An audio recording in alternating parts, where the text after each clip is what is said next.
Hi, hello, welcome to மாடி தோட்ட தமிழ். எல்லாருக்கும் பொங்கல் நல்வாழ்த்துக்கள்ங்க. இன்னைக்கு மாடி தோட்டத்துல ஒரு குட்டி அறுவடைங்க. நிறைய காய்ங்க இருக்குது. புடலங்காய் இருக்கு, வரி புடலை இருக்குது, சொரக்காய் இருக்குது, தக்காளி இருக்கு, கத்திரிக்காய் இருக்குது. நிறைய காய் இருக்குது இன்னைக்கு. பொங்கல் அறுவடை. இன்னைக்கு ஒரு அறுவடையை பண்ணி இதுலயே ஒரு சமையலை சமைச்சு சாப்பிட வேண்டியதாங்க. தக்காளிலாம் நிறையங்க இந்த தடவை. ஏன்னா கொஞ்சம் கவனமா பார்த்தோம்னா நல்ல தக்காளி அறுவடை பண்ணலாம். பூச்சி வருதுதாங்க. ஆனா கவனிக்கணும். நல்லா கொத்து கொத்தா காய்ங்கள பாருங்களேன். எவ்வளோ பெருசு பெருசா இருக்குதுங்க. நல்லா ஃப்ரெஷ்ஷா இருக்குதுங்க. பறிச்சு வச்சா ரொம்ப நாள் வரைக்கும் தாங்குது. நம்ம கடையில வாங்குற தக்காளி மாரி இல்ல. அத பாட்டும் வாங்கி வச்சுட்டோம்னா, பறிச்சு வச்சுட்டோம்னா நல்லா அது இருக்குது. பாருங்க. நல்லா செடிலாம் ஃப்ரெஷ்ஷா இருக்கு. இன்னைக்கு ஒரு அறுவடைங்க. நாட்டு புடலங்கா அறுவடை. பூச்சி கீச்சி இல்லங்க. நல்லா இருக்குதுங்க காய். 15 நாளைக்கு ஒரு தரம் அக்னி அஸ்திரம் அடிப்போங்க. அவ்வளோதான். மீன் அமிலம் கொடுப்பேன், பஞ்சகாவியா குடுப்போம். அவ்வளோதான். எல்லாமே ஆர்கானிக் உரம் தாங்க. கெமிக்கல் உரம் எதுவுமே போடுறது கிடையாது. அதிலே தான் வந்து, அதிலே தான் வளர்த்து, அதிலே தான் சாப்பிடுறது. பூச்சி கொஞ்சம் சாப்பிட்டது போக மீதி இருக்கிறது தான் நம்மளுக்கு கிடைக்குதுங்க. புடலங்காலாம் நல்லா இருக்குது. இந்த பக்கம் கொடி போவாத, அது இஷ்டத்துக்கு வந்துன்னு இருக்குதுங்க. அதை இழுத்து கட்டுறதே பெரிய வேலையா இருக்குது. அந்த வெயிட் தாங்க முடியாத என்ன பண்ணுது, சில நேரத்தில கொடிலாம் வந்து டேமேஜ் ஆயிடுது. தக்காளி பாருங்க, இந்த தக்காளி விட்டு வச்சிருக்கேங்க. இது பழுத்து இந்த விதை தான் போட்டு தக்காளி காய் விடணும்னு வச்சிருக்கேன்.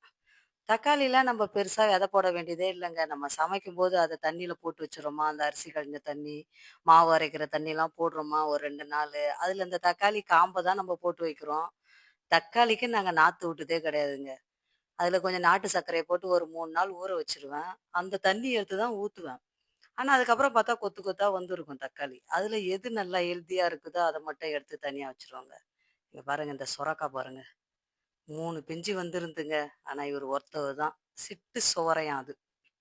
புடலங்கா எங்க தொங்கும் எங்க இருக்கு பாருங்க. கட் பண்ண முடியாத அளவுக்கு. தெரியவே தெரியாதுங்க. அது வளர்ந்து தொங்கும்போது தான் தெரியும். நம்ம பார்த்துன்னு இருக்கிற பிஞ்சு காணாம போயிடும். வெம்பி போயிடும். ஆனா, நம்ம எதிர்பாரா நேரத்துல வரும். இங்க பாருங்க நல்லா ஃப்ரெஷ்ஷா இருக்கு பாருங்க. பூச்சிலாம் ஒண்ணுமே இல்லங்க. கிட்டத்தட்ட ஒரு 1 கிலோவுக்கு மேல இருக்கும்னு நெனைக்கிறேங்க. நல்லா இருக்குதுங்க காய். நல்லா ஒரு கூட்டு வச்சு, இன்னைக்கு பொங்கல் அதுவும் சமைச்சு பிள்ளைங்களுக்கு சாப்பிட குடுத்துற வேண்டியதுதாங்க. நல்லா பாருங்க. இந்த சைடு இந்த காராமணி இந்த தடவ நெறைய விளைச்சலுங்க. போதும் போதுன்ற அளவுக்கு காராமணிங்க. நெறைய காராமணி பக்கத்துலலாம் குடுத்தோம். சொரக்கா தொங்குது பாருங்க, வரி பொடல. இந்த வரி பொடல வந்து கசக்குன்னு சொல்றாங்கங்க. ஆனா இல்லங்க. ஏற்கனவே நாங்க சமைச்சோம். அந்த கசப்புலாம் இல்ல. ஆனா நெறைய பேர் சொல்றாங்க, இதுல கசப்பு இருக்குதுன்னு. அதெல்லாம் ஒண்ணும் இல்லங்க. நம்ம மருந்துலாம் எதுவும் போடுறது இல்லல்ல. அதனால நல்லா இருக்குது. நல்லா காய் இந்த சொரக்கா நெறைய பிஞ்சு விடுது. ஆனா அதுக்கப்புறம் அந்த பிஞ்சு கொட்டி போது. இங்க பாருங்க பீக்கங்கா பாருங்களேன். ஏற்கனவே ஒரு பீக்கங்கா தாங்க பெருசாகட்டும்னு வுட்டுட்டோம் முத்திருச்சுங்க அது. இப்ப இந்த பீக்கங்கா. ஒரு பீக்கங்கா தாங்க இருக்குது. அத ஒரு சட்னி அரைச்சிட வேண்டியது தான். காராமணி நெறைய தக்காளிலாம் பாருங்க எவ்வளோ ஃப்ரெஷ்ஷா இருக்கு பாருங்க. இப்பதான் செடி எடுத்து வச்சிருக்கிறோம். இதே 2 இன் 1 யூஸ் பண்ணிக்கலாங்கங்க. அந்த தோல்ல தக்காளி சட்னி பண்ணா நல்லாருக்கும். அது உள்ள இருக்கிற சதைய மட்டும் ஒரு கூட்டு வச்சுக்கலாம். ஆனா எங்க குடும்பம் பெருசுங்க. இது ஒண்ண தக்காளி சட்னி அரைக்க தான் எங்களுக்கு பத்தும். சூப்பரா இருக்கும். நீங்க சமைச்சு பாருங்களேன். அந்த தோல்ல சட்னி ரொம்ப நல்லா இருக்குங்க. சின்ன வெங்காயம் போட்டு நம்ம செஞ்சோம்னா. இந்த இந்த டைமு காராமணி ரொம்ப அதிகங்க. பக்கத்துலலாம் குடுத்தோம். நாங்களும் சமைச்சு ஒரு 2 டைம் சமைச்சு சாப்பிட்டுட்டோங்க. நல்லா பெருசு பெருசா வருது. பெரிய பாதுகாப்புன்றதே இல்ல ஒண்ணும் இல்லங்க. அந்த அக்னி அஸ்திரம் அடிப்பான் 15 நாளைக்கு ஒரு தரம். மாட்டு எருவுல வந்து ஜீவாமிர்தம் கலந்து 2 நாள் வச்சுருவோங்க. இந்த 2 நாள் கழிச்சு அத தான் நான் பண்ணுவேன். ஒரு ஒரு கைப்பிடி நான் குடுப்பேன் உரம். அத அப்படியே வச்சோம்னா, லாஸ்ட் இயர்லாம் அது வைக்கிறப்போ நெறைய மண்புழு நெறைய வந்திருந்தது. அதனாலேயே நெறைய செடி இதுவாயிடுச்சு. ரொம்ப அதிகமா வரப்போ அந்த வேர் பூச்சிலாம் வந்துடுது அதுல. அதனால இந்த மாட்டு எருவ நல்லா காய வச்சு எடுத்துன்னு வந்து, அதில ஜீவாமிர்தம் ஊத்தி, கொஞ்சோண்டு நாட்டு சர்க்கரையும், ஏதாவது ஒரு மாவு, வீட்ல வேஸ்டேஜா இருக்கிற மாவு, கம்பு மாவோ, கேவுரு மாவோ ஏதாவது போட்டு, நல்லா கலக்கி ஒரு புட்டு பதத்துக்கு 2 நாள் அத கட்டி வச்சுட்டு, ஒரு 3ஆம் நாள் அத எடுத்து, ஒரு ஒரு கைப்பிடி தாங்க நான் செடிக்கு குடுக்குறேன். வேற எந்த பராமரிப்பும் கிடையாதுங்க. இதுதான் குடுக்குறது. இந்த கடையில போய் உரம் வாங்கின்னு வந்து குடுக்குறதே கிடையாதுங்க எங்களுக்கு. பக்கத்திலேயே எங்க மாடு இருக்கிறதுனால, நாங்க அவங்கட்ட தான் பால் வாங்குவோம். போய் எருவுலாம் எடுத்துக்குவோம். கோமியெல்லாம் எடுத்துன்னு வந்து பஞ்சகாவியா செய்யறதுக்கு எல்லாத்துக்குமே இது யூஸா இருக்குதுங்க. இந்த தட்டப்பயிர்ல வெறும் தேங்காய், காஞ்ச மிளகா, பூண்டு வச்சு அரைச்சி ஒரு பொரியல் பண்ணி நாங்க சாப்பிட்டோம். இதுவரை இந்த மாரி சாப்பிட்டது கிடையாது. ஆனா மாடி தோட்டத்துல காய் வந்த பிறகு அத செய்யலான்னு அப்படி செய்யலான்னு சொன்னாங்கன்னு செஞ்சோம். நல்லா இருந்தது. அந்த டேஸ்ட் புடிச்சிருச்சு. மறுபடியும் நாங்க அதே மாரியே அத செஞ்சு சாப்ட்டுன்னு இருக்கிறோம். இது வந்து எங்க மாமியார் வீட்டுக்கு போதுங்க இன்னைக்கு. இன்னைக்கு அவங்க சாப்பிட போறாங்க இந்த தட்டப்பயிறு. இங்கலாம் காராமணின்னு சொல்றாங்க.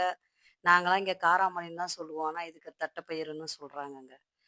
ஒண்ணும் பூச்சி தான் அந்த வெள்ளரிக்காயோட பூச்சி தான் அங்க அதிகமா அந்த இலை இருக்குது. இப்ப இந்த காய் கட் பண்ணோன்றதுனால அந்த அக்னி அஸ்திரம் அடிக்கலங்க. ஏன்னா நம்ம சமைக்கிறதுக்கு 1 நாள் 2 நாள்ன்னும்போது அத நம்ம அடிக்கக்கூடாது. அது இந்த கோமியத்துல நம்ம செஞ்சு அத ஒரு 3 நாள் வச்சு நம்ம அத ஸ்ப்ரே பண்ணும்போது 2 நாளைக்கு அதோட வாசனை இருக்கும். அதனால சரி காய் பறிக்கணுமேன்றதுனால அத நாங்க தெளிக்காத இருக்கிறோம். இன்னைக்கு காயெல்லாம் அறுவடை பண்ணிட்ட பிறகு மறுபடியும் அந்த பூச்சி இலையெல்லாம் கட் பண்ணி விட்டுட்டு அதுக்கப்புறம் அந்த அக்னி அஸ்திரங்க. 3 எம்எல் தாங்க 1 லிட்டருக்கு. அத நீங்க செஞ்சு வச்சீங்க மாடி தோட்டத்துக்கு. அது ஸ்ப்ரே பண்ணா சூப்பரா இருக்குதுங்க செடியெல்லாம். எங்க பாருங்க இத பனானா சப்போட்டாங்க. நெறைய பூ வந்தது அதுல.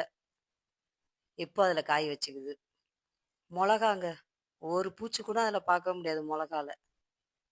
பூ வரப்ப தேமூர் கரைசல் அடிச்ச வேண்டியது தான். காராமணி தான் இந்த தடவ ரொம்ப அலங்கரிச்ச ஒரு பெரிய பொருள். நெறைய அறுவடைங்க அதுல. இன்னும் அறுவடை இன்னும் பறிச்சுட்டே இருக்கிறாரு பாருங்க. நெறைய இருக்குது. இன்னும் இந்த சைடும் இருக்கு. 4 செடி தான் இருக்குது. இங்க 2 இருக்கும். இந்த புடலங்கா சைடு 2 இருக்கும். நெறைய அறுவடை இன்னும் இருக்குதுங்க. போதுன்றதுனால இத மட்டும் பறிச்சு விட்டுட்டோம். நெறைய. நல்லா பெருசு பெருசா வருதுங்க. நல்லா பெருசு பெருசா வருதுங்க. இந்த மொளகாவ பாருங்களேன். ஒரு பூச்சி கூட பார்க்க முடியாதுங்க. பூ வரப்ப தேமூர் கரைசலுங்க. 7 நாள் தாங்க. மோரும், தேங்காய் பாலும் கலக்கி 2ம் சம அளவு எடுத்து கலக்கி ஒரு 7 நாள் நல்லா நல்ல இடத்துல வச்சுருங்க. பூ வரும்போது, அது 1 மடங்குன்னா 9 மடங்கு தண்ணி தெளிச்சு, அத நீங்க ஸ்ப்ரே பண்ணுங்களேன், எல்லா பூவுமே காயாயிடுங்க. முக்காவாசி எல்லாமே காயாயிடும். அப்படிதான் நான் செய்வேன். எந்த பூ வந்தாலும் உடனே அந்த தேமூர் கரைசல் அதெல்லாம் ஸ்டாக் இருந்துன்னே இருக்குங்க. தேமூர் கரைசல் அடிச்சுட்டோம்னா, நல்லாருக்கும். மொளகா செம காரங்க. அந்த சட்னிக்கு நல்லா அந்த ஒரு மாரி அந்த பச்சை மொளகாவோட வாசனை நல்லாருக்கும். நெறைய மொளகா இருக்குதுங்க. உள்ள அந்தாண்ட 4 செடி தாங்க இருக்குது. 4 4 செடி தான். ஆனா நெறைய மொளகா. நல்லா காரம். ஆனா சின்னதா தான் இருக்குது பார்க்கறதுக்கு. நல்ல காரங்க மொளகா. நல்ல வாசனை. நம்ம வாங்கிட்டு வந்து வைக்கிற மொளகா பாருங்களேன், 2, 3 நாள்லயே அழிவிட மாரி ஆயிடுது. காரம் இருக்காதுன்னு நெறைய போட்டுருவோம். அது காரமாயிடும். காரம் தான் அதிகமா இருக்குதேன்னு 2 போடுவோம். சட்னி காரமாவே இருக்காதுங்க. ஆனா இந்த மாரி நம்ம ஒரு டைம் யூஸ் பண்ணும்போது இந்த மொளகா நம்ம போடுறோமா, நல்ல காரம் இருக்குது. இது ஒண்ணும் இல்லங்க. மொளகாத்தூள் அரைக்கிறப்போ வர அந்த இப்ப நோம்புறப்போ கிடைக்கிற அந்த விதை தாங்க. அத தான் அப்படியே போட்டு விடுவோம். இந்த தக்காளி, இந்த மொளகா இதுக்கெல்லாம் தனியா நாத்து எடுத்து விடுறதே கிடையாது. அதையே அந்த தண்ணீல 3 நாள் ஊத்தி வைக்கிற தண்ணீல எல்லாத்தையும் போட்டு ஊற வச்சு, அதிலேயே வந்துற விதைங்க தான் 1, 2 காயா மாறிடுது. பச்சை மிளகா தேவைன்றப்ப பறிச்சுக்குவேன். ஃப்ரெஷ்ஷா தானே இருக்குது. எதுக்காக பறிச்சுட்டு வந்து வைக்கணுன்றதுக்காக வச்சாச்சு. இங்க பாருங்களேன், இந்த கொடை மொளகா. 4 பூ தாங்க வந்தது அந்த செடியில. சும்மா ஒரு பாக்ஸ்ல தான் வைக்கிறோம். அதுக்காக வந்து க்ரோ பேக்லாம் கூட செலவு பண்ணல. 4 பூ தான் வந்துச்சு. அதுக்கே நான் சொன்ன மாரி தேமூர் கரைசல் தான் நான் ஸ்ப்ரே பண்ணேன். வாரத்துக்கு 2 நாள் பண்ணுவேன். பூ வர்ற டைம்ல. இந்த செடி பட்டு போயிருந்துச்சுங்க. அதுக்கு வந்து மீன் அமிலம் அடிச்சேன். ஃப்ரெஷ்ஷா அதுல இலை வர ஆரம்பிச்சுருச்சு. நீங்களும் மீன் அமிலம் செஞ்சு வச்சு ஸ்ப்ரே பண்ணுங்க. 10 நாளைக்கு ஒரு தரம் மீன் அமிலம் கொடுங்க. 10 நாளைக்கு ஒரு தரம் பஞ்சகாவியா கொடுங்க. இந்த மீன் அமிலத்துக்கு வந்து மீன் அளவுக்கு சரியான நாட்டு சர்க்கரைய போட்டுருங்க. கம்மியா போட்டா தான் அதுல புழு வருது, ஸ்மெல்லு வரும். நீங்க நல்லா ஈக்குவலா போட்டு 21 நாள் அத குலுக்கி நல்லா இந்த படிக்கட்டு, தண்ணி டேங்க்கு அது கீழ நல்லா கூலிங்கான இடத்துல வச்சுட்டீங்கன்னா, அத நீங்க 21ஆம் நாள் வடிகட்டும்போது, ஒரு மாரி பேஸ்ட் மாரி வருங்க. தண்ணியாவே வராது. நல்லா பேஸ்ட் மாரி வரும். ஸ்மெல்லே ஒண்ணுமே இருக்காதுங்க. 1 லிட்டருக்கு 10 எம்எல். அத அடிச்சு, இந்த துளிர் வர செடிக்கெல்லாம் நீங்க அடிச்சீங்கன்னு வச்சுங்களேன், சூப்பரா இருக்குங்க. ஆனா மீன் அமிலம் அடிக்கிறப்ப கவனமா அடிக்கணும். ஏன்னா அது ஆசிட். நெறைய போட்டோம்னா இதுவாயிடும். செடி வீணாயிடும். பாருங்க கத்திரிக்காவ பாருங்க. கத்திரிக்காவும் நெறைய அறுவடைங்க. நெறைய தரம் வந்து குழம்பு வச்சு சாப்பிட்டுட்டோம். இன்னைக்கு சாம்பாருக்காக அது ஒரு 6 கத்திரிக்காய் விட்டு வச்சிருந்தோம். நல்லா வந்திருக்குது கத்திரிக்காய். பூச்சிலாம் இல்ல. இதுதான் இந்த அக்னி அஸ்திரம் தான் இதுக்கு. என் மாடி தோட்டத்துல அக்னி அஸ்திரம் பாருங்க. நல்ல டேஸ்ட்டுங்க இது. நல்ல டேஸ்ட். ஒரு பூச்சி கூட இல்லங்க. நல்லா இருக்குது காய். அந்த அக்னி அஸ்திரம் தான் 15 நாளைக்கு ஒரு தடவ நீங்க ஸ்ப்ரே பண்ணுங்க. வேப்ப எண்ணெய் கரைசல்லாம் கேட்க மாட்டுதுங்க. காலையில அடிச்சுட்டு போறோம். நான் சாயந்தரம் வந்து பார்த்தாலே அது எல்லாமே கீழ வந்துக்குது. மறுபடியும் என்ன பண்ணுது, அந்த கசப்பு போனோனே மேல ஏறிடுது செடிக்கு. நீங்க அத அடிச்சு பார்த்தா தான் தெரியுது. மறுபடியும் செடியில இருக்குது. ஆனா இந்த அக்னி அஸ்திரம் அடிச்சோம்னா, காயெல்லாம் சூப்பரா வருதுங்க. அந்த 3 காய் ஒரு கையில அடங்குது பாருங்க. நல்லா இருக்குது. இன்னைக்கு பாருங்க ஒரு சாம்பாருக்கு ஒரு கத்திரிக்காய், சாம்பார் கிடைச்சிருச்சு. கூட்டுக்கு வந்து புடலங்காய் கிடைச்சிருச்சு. பொரியலுக்கு காராமணி கிடைச்சிருச்சு. நல்லா டிசம்பர் பூவுங்க. ஒரு 30, 40 பூ கிடைக்குது. நல்லா இருக்குது. அழகா மாடி தோட்டத்துல வந்தா ரொம்ப கலர்ஃபுல்லா இருப்பாங்க இவங்க. நல்லா இருக்குது. அத வச்சுப்பாங்க. இந்த சப்போட்டா பாருங்க, பனானா சப்போட்டா. பூ வந்த உடனே நான் தாங்க அத பண்ணேன் ஹேண்ட் பாலிஷிங். அது அப்படியே ஒரு மாரி அந்த பூ இருக்கிறப்போ, அது இப்ப இதுல இல்ல. இல்லன்னா உங்கட்ட நான் காட்டுவேன். அத அப்படியே ஒரே பக்கமா புடிச்சு லைட்டா பிரஸ் பண்ணாலே போதுங்க. அது நல்லா காய் எடுத்துருது. பரவால்ல பாருங்க. ஒரு 4, 5 காய் இருக்குதுங்க. நல்லா ஹெல்த்தியா இருக்கு பாருங்க செடி. இதுக்கும் அதேதாங்க. பூ வரப்பலாம் தேமூர் கரைசல் தான். எல்லாத்துக்கும் ஒண்ணே தாங்க தேமூர் கரைசலு. அத செஞ்சு வச்சுக்கணும்னா, எந்த பூ வந்தாலும் அது முருங்கை பூவா இருந்தாலும், பப்பாளி பூவா இருந்தாலும், எந்த பூவா இருந்தாலும் அத நம்ம ஸ்ப்ரே பண்ணிட்டோம்னா, அது எல்லாமே காயா மாறுங்க. ஸ்ப்ரே பண்ணிட்டு, அந்த மருந்து அடிக்கணும். ரொம்ப கவனம் தேவைங்க. மாடி தோட்டம்ன்றோம். அதுக்கு நம்ம ரொம்ப வேலை செய்யணுங்க. ரொம்ப வேலை செஞ்சா தான் இந்த மாரி ஒரு அறுவடைய பார்க்க முடியும். ஆனா வேலை செய்யும்போது, என்னடா ரொம்ப வேலை செய்ற மாரி இருக்கும். ஆனா இப்ப இதெல்லாம் பார்க்குறப்ப ரொம்ப சந்தோஷமா இருக்குது பாருங்க. இந்த பீர்க்கங்கா கொடி 2 பீர்க்கங்கா தாங்க. நெறைய பிஞ்சு வருதுங்க. இது ஏன் இந்த பிஞ்சு கொட்டுதுன்னா, இந்த சைடு தானா அது பாட்டுன்னு ஒரு சைடு வந்துருது. நம்ம ஒரு சைடு ஏத்தி விட்டா, அது ஒரு சைடு வந்துருது. சொரக்கா ஒண்ணு தொங்குது. நெறைய காய பிஞ்ச காணாமயா, காணாமயான்னு பார்த்து வச்சுட்டு போவேன். அந்த பிஞ்சு திடீர்னு வெம்பி போயிருக்கும். திடீர்னு பார்த்தா ஒரு சொரக்கா தொங்கும். அது எங்க இருந்து தான் தொங்குதுன்னே தெரியல. அது காய் கொஞ்சம் பெருசான பிறகு நமக்கு தெரியுது.